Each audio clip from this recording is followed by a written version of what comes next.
et voici la deuxième vidéo. Sur cette vidéo, on continue à apprendre des stratégies de calcul pour calculer plus rapidement.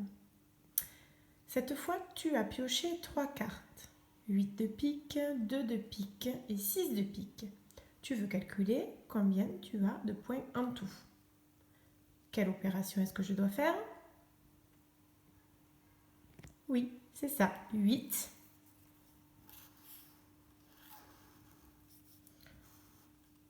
Plus 2. Plus 6. Mes nombres sont un petit peu plus grands que tout à l'heure. Mais le calcul n'est pas plus difficile, tu vas voir. Si tu observes bien, il y a parmi ces 3 nombres, 2 nombres qui sont des compléments à 10. Est-ce que tu les vois? Je te rappelle que les compléments à 10, ce sont toutes les opérations avec 2 chiffres qui font 10 comme résultat. C'est la maison du 10. Ici, on a 8 plus 2 qui fait 10. Donc, je les relie dans mon arbre à calcul. Je trace 8 plus 2. Je les mets ensemble. Et je vous l'ai dit, cela fait 10. Je l'écris. J'ai déjà 10. Il me reste mon 6 à ajouter. Je le descends dans mon arbre. Je lui trace sa petite branche à côté du 10. Maintenant, j'obtiens 10 plus 6. Et ça, c'est vraiment facile à calculer. 10 plus 6, tu as trouvé? Eh oui, ça fait 16. Une dizaine et 6 unités. Un paquet de 10 plus 6 unités. Un paquet de 10, une dizaine, 6 unités. Cela me fait mon nombre 16. Est-ce que tu as compris? J'ai mis ensemble le 8 et le 2 qui font 10 et j'ai rajouté à la fin le nombre 6. 10 plus 6, c'est facile à calculer, ça fait 16. Un deuxième exemple. Avec ces 3 cartes. 5 de carreau, 3 de cœur, 5 de cœur.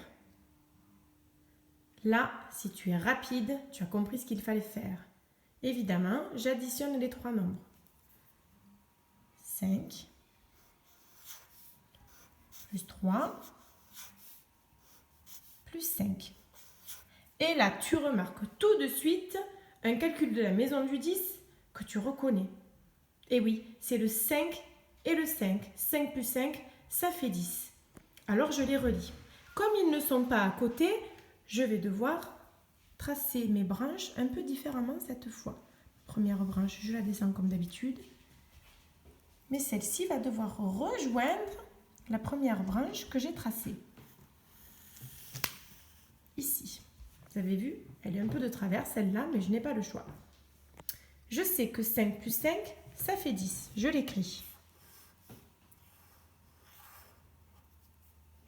Mais attention, je n'oublie pas mon 3 qui restait là. Je le descends aussi. Pour ne pas gêner, je vais le tracer lui aussi un peu de travers. De l'autre côté, je vais croiser 2 branches. Et voilà, mon arbre à calcul est un peu différent cette fois. J'ai mon 10 de ce côté. J'ajoute mon nombre 3 que j'ai descendu. J'obtiens 10 plus 3 et là, je calcule facilement. 10, c'est une dizaine. 3, ce sont 3 unités. Une dizaine et 3 unités. Cela me fait le nombre 13. Sur ces deux calculs, 5 plus 3 plus 5 ou bien 8 plus 2 plus 6, je me suis servi des compléments à 10 que je trouve avec 2 nombres de mon calcul pour faciliter la résolution du calcul. Quand j'arrive à trouver 10, c'est beaucoup plus facile de calculer. 10 plus 6 ou bien 10 plus 3, c'est très simple. Voilà, maintenant que tu as appris à faire des arbres à calcul, je te propose de faire la fiche suivante, la 40A. Allez, à très bientôt!